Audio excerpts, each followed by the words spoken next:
Hello, my friend. On today's episode, I am back with fellow Business Unicorns coach Ben Pickard, and we are talking about a topic I think all of you will really like us talking about and appreciate, which is we're talking about building personal wealth as a gym owner. And if you're like the many gym owners that I talk to on a regular basis, you might find yourself pretty often stressed about money, not just for your gym, but for yourself personally. And it has a real impact on your ability to show up every day and focus and feel good about your present and your future. And so if you're in that spot and find yourself often very stressed about money, keep on listening to this podcast. Because if you stick around to the end, we walk you through the first steps we recommend to our Unicorn Society members to start to find a path towards financial freedom. So if you want some financial freedom, and we all do, let's be real, this is a great episode for you. So keep on listening.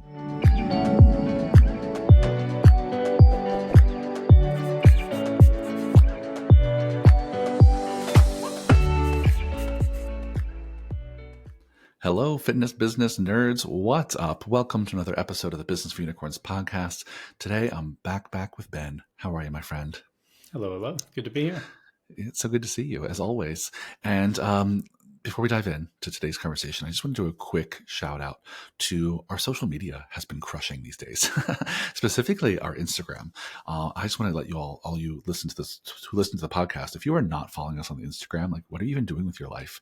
There's so much good content we're putting out on there, from videos of Mark to Pete's wisdom to excerpts from the podcast. Like I think it really is a steady stream of like good shit that I think we're really proud of these days. So dear listeners, if you haven't yet, go follow us on the gram. It's at Business for Unicorns. I think you'll be glad you did. Even click the little bell button to know when we post new shit. I know that bell button, at least for me, is very like exclusive. Like I don't click the bell button for everybody, but I click them for places like us who have content that is constantly high quality that I don't want to miss, and I want to know when it comes out. So click the bell button and don't miss anything that we put out on the ground, and share it with all your gym owner friends. Okay, I'm done. Pitch is over. I just want to let you know we're putting out some good shit, so don't miss it. Today's topic I'm excited about because I think this is a really important one for our listeners. We're talking about money and specifically building personal wealth, which is, let's be real, one of the main reasons everyone starts a business. Yes, there's altruism. We want to make a great impact in the world. So we want to do something we're passionate about. Some of us do it because we want to be our own bosses. There's lots of reasons, but let's be real. If you're being honest, anyone starting a business is at least in part doing it to make some friggin' money, at least have some safety and comfort in your financial life for you and your family. And so that's what we're talking about today. Let's start with talking about, Ben, why this is so tricky for lots of people. So you can start with yourself if you want to, or why money is so tricky for people. Well, building personal wealth for gym owners specifically, right? Because I think there's a lot to say about like how you run your gym's finances or often impacts how your personal finances look and vice versa. So I don't know, maybe just share your own experience about like what makes building personal wealth as someone who's self-employed so tricky. All right, we're taking a cork off a big bottle to begin with. Yeah, it's a big one. I didn't grow up in like a low income. Like I wasn't broke growing up, but I had a lot of. I was responsible for things in my life that had some finances attached to them at an age that seemed normal to me, but might have surprised other people. Like I was in charge of my own clothes shopping when I think I was 13, things like that. And it wasn't like we weren't screwed. I knew we weren't going to, I didn't believe we were going to be homeless. Right. So a lot of my financial acumen comes from the fact that like from an early age, I was kind of forced to figure that shit out. If I wanted a new pair of shoes that cost more than the cheap ones, I paid the difference. And it was my first job. I was actually working illegally, which sounds so weird to say. I think everyone's first job was illegal child labor of some kind, right? Yeah. This is what like babysitting. I worked at a butcher shop after school for my first job, and it was so good and so terrible in so many ways. But fast forward a bunch, it made sense that I had learned some of the stuff from entrepreneur, or that could be beneficial as an entrepreneur, because like my dad was teaching me how to do my own taxes in university. One of my takeaways is don't do your own taxes, pay someone for that. But there's still a process I went through to understand how that thing works. Yeah. How that process works. And I guess the reason I think being financially self-sufficient is so important, especially in the fitness industry, is if you're strapped for your mortgage payment, are you sure you're going to be able to over deliver for your clients? Yeah. And I think the answer is no, you're not Yeah, going to I be able think to. unequivocally, right? If you're in a place where you don't know if you have like a roof over your head for the next month, or you can put food on the table for your family, are you able to give 110% every day for your clients? Fuck no. No, you're in No. survival mode. So yeah, I mean, it's critical to be able to show up and like have the impact, make the impact you want to make as an entrepreneur is reliant on you having some shit together at home. Yeah, and I'm not suggesting you need to become a Warren Buffett for investing or better than your accountant for doing your taxes, but Yeah. like Maslow's hierarchy of needs should be checked. If you're going to Mm-hmm. show up in the way you want to, the way that I hear so many people say they want to, and how important it is for their communities, I think we have a responsibility to make sure that we're serving from a not empty cup. Yeah. Well, I think that this is a great first point, which is like, I think this is, if I had to summarize what I heard you say, is one of the reasons it's hard for a lot of entrepreneurs to manage their finances personally and build personal wealth is in some cases, they didn't learn valuable lessons about money early on that translates to good habits, right? And you're someone who actually did. You're responsible for your own money early on. Your parents taught you some good lessons when it comes to money, and that's translated for you. And I think if people don't have that and learning from their parents or grandparents or someone in their life, a teacher, then they wind up forming often bad habits, right? That's not as black or white as I'm making it sound, but more often than not, you're going to not have good habits. And I'm much like you. I think I came from a little bit more of a broke household. I was raised by a single mom in a trailer park in New Jersey, but that bitch had a system for managing her money. We didn't have any, but she had a system, and that system was an envelope. And when she got paid, there was a certain amount she put in it that we could spend on like fun things. And once that envelope was empty, there were no more fun things. Right? Like that was it. But it was a really consistent. I remember the envelope in her drawer of her nightstand next to her bed, and she would put on there like how much she put from each paycheck and what it went to. But that was our max budget. It was like once those dollars were gone, there was no more ice cream or sneakers or like all the rest of it was spent on putting a roof over her head and food on the table. So even when we had nothing, I learned early on to spend less than we make, and with no exception. Like there was no, oh, but I also have money under my mattress. Like there was not, it was just the envelope and then nothing. Right. And because she was also saving, right? She also was diligent about saving. Anyway, long story short, this whole podcast we could make probably about our upbringing and our parents' lessons. But long story short here is that if you didn't form great habits early on in your life by learning about how money works and how to build wealth for yourself, it's really hard to pivot as an adult. And a lot of those bad habits translate into your gym. And we see people who just flat out don't have any systems in place for budgeting or managing their money or paying themselves. And so, and let's just pull that string for a little bit, just one more minute here, which is, and when that happens, can you just say a little bit of all the trickle down negative effects that has on a gym and on a person, Ben? Uh, I want to say everything, and I Yeah. think that might be true, but more specifically, I think you're going to be operating from a scarcity mindset Yeah. because you're always going to feel like you don't have enough, and you're going to be really hesitant to give and over deliver for your clients, as we already talked about. I suspect that will also trickle down into your staff, that your staff might not be appropriately valued, and outside of the actual physical dollar amount that's in their bank account every pay period, I think that mindset might also trickle down a little bit too, that Mm-hmm. the staff will start thinking the business is tight on money, and then they're going to be like, is my job secure? And then if they're starting to second guess their career, that they're going to not be able to over deliver for the clients. And my face is doing the, it goes on and on and on Yeah. movement. Yep. I imagine that would trickle down into pricing as well. It wouldn't surprise me if the people who are, and I see this actually in the interview calls, the people who do have some financial challenges in their gym are also undervaluing their services, which means you're often getting people at a lower price point who cash is a little bit tighter, who they're going to be a little bit more needy. We all know the joke that if you charge someone $100,000 a year, they just ask, where do I sign? If we charge somebody $150 a year, they're like, well, what do I get for that? And how Yeah. does that work? Yeah. And then I also think that's going to show up in your personal life. And I mean, fitness is one of those things that you kind of do take it home with you a little bit, as much as we Mm-hmm. try not to. Um, but if you're having those same stresses at work, but in a different bucket at home, um, imagine that's just going to wear on you. Yeah, the stress and anxiety that causes in relationships and marriages. I think I read recently that the number one kind of friction amongst couples that get divorced is finances. It's one of the things that really drives a wedge between folks. So I think you had a great list there. We could keep going the whole podcast about the trickle down negative impact of not building enough financial security and wealth for yourself.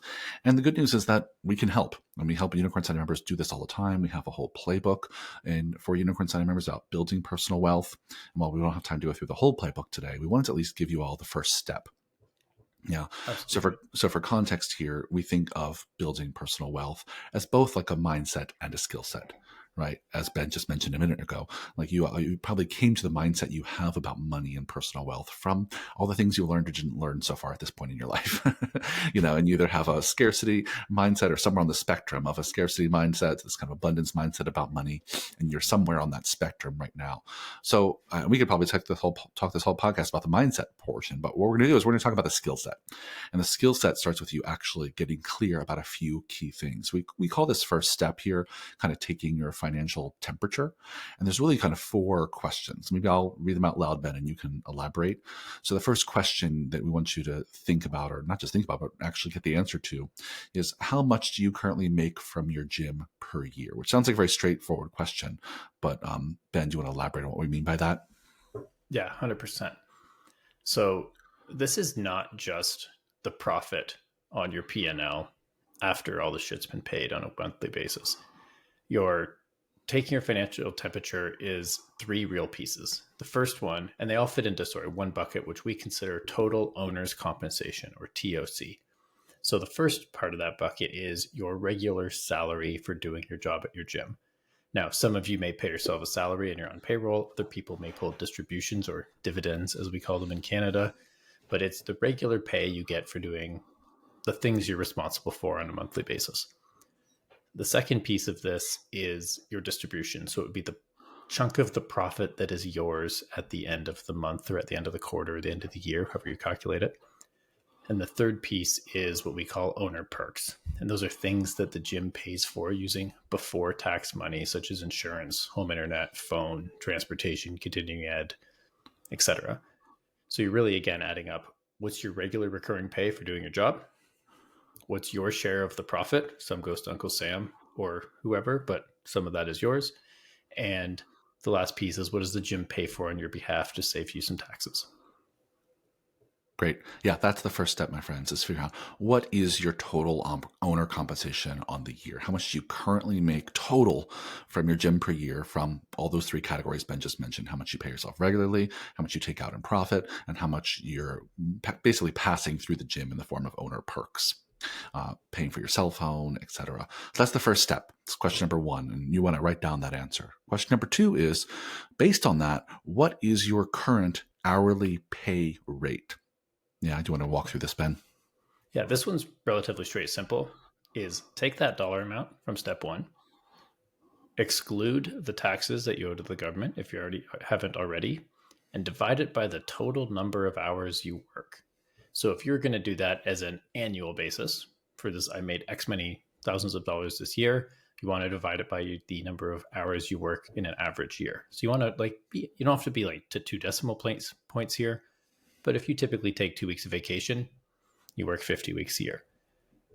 Probably an easier way to do this is to take your total dollars you make in a year and divide it by 12 to give you your monthly pay, and then divide that by the typical number of hours you worked in a month.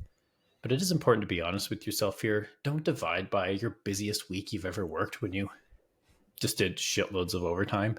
But also don't divide it by your easiest week. Try to take my average week is probably 52 hours, so divide by that, or 40 hours or whatever. But you want to make it realistic for you to get a feel for what am I actually making per hour to compare it to a comparable market rate. Because if you're making minimum wage and all your staff are paid more, there might be something to unpack there. Either make more money or very likely delegate some stuff. But it gives you a really good feel for where actually am I now on the spectrum? Because as owners, we often think about our pay last, if at all. Yeah, 100%. Yeah, great. So those are the first two questions. And those first two questions are about where are you right now? The first one, again, was how much do you currently make from your gen per year, your total owner compensation? The second one is based on that, what is basically your current hourly rate? And so once you have those two numbers, we're cool to move on to the next two questions here, which are forward thinking. So the third question here is, what is your dream hourly rate? What would you like that hourly rate to be? You want to talk us through this one, Ben? I love this one because it's so fucking scary. Yeah, totally. Right? Do we like whenever I've done this or I've talked to people about it, it's always the answer to the question of what's your dream pay or dream hourly rate is always like, well, like I do a lot of coaching and I pay my coaches $25 an hour, so maybe I'm worth $25 an hour, and it becomes this like logicking out what we think we're worth or what we deserve that comes from all of the mindset stuff around financials that we had in our upbringing or all the other places. And what I love about this question about money is you get to take all of that stuff and just set it to the side. And for a brief moment, just be like, what do I want to make? Yeah. There's no how, there's no, what am I worth? There's no logic. Just what's your number? And you can either think about this as an annual salary or you can think about it as a dream hourly wage. Both are just different math versions of the other. But I want to really encourage you to dream. And in the land of TikTok and Instagram influencers and everything, and I say that kind of tongue in cheek because I'm not as old as I sometimes behave. Like you might be like $50 million because that's what this person I follow makes. Mm-hmm. But I want you to really dream for you. What's your dream amount? And again, all you're answering is that question. As soon as you catch your brain trying to solve a problem or learn a thing or logic your way through it, just be like, oh, not doing that right now. What do I want? Yeah, this is totally one of those magic wand questions, right? If you had a magic wand in a perfect world, so how much money would you be making from your business and come up with that kind of annual income? And if you want, you can divide by the same number of hours from the previous question and come up with like a new hourly rate. And that's your dream hourly rate. It might be just a couple bucks more per hour. It might be double or triple what you're making now is really what your dream is. But if you don't identify this gap between where you are now and where you want to be, then there's no other financial habits we can tell you that will be helpful, right? You have to identify the size of the gap between where you are and where you want to be. And that's exactly what these 4 questions help you do.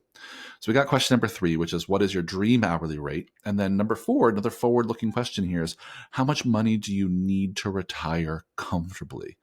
Walk us through this, Ben. I know, again, this could be a whole nother podcast in of itself, but in big picture terms. Yeah, knowing that there's an entire profession dedicated to this of financial planners. This is the high level view. The simplest way to do this is take how much money do you need to live comfortably and multiply it by 25. And that's because generally speaking, if you have 25 times what you need to live and your money makes 4%, you'll be making that amount of money every year, provided average market conditions. And this has been shown pretty solidly to track even with inflation. Yep. So if you need to make $100,000 a year to live comfortably, you need $2.5 million in investments accounts working while you're not. Now, not a financial planner, definitely an enthusiast, but there's a really good book on this, Tony Robbins' Money Master the Game. It's one of many books out there that we could recommend.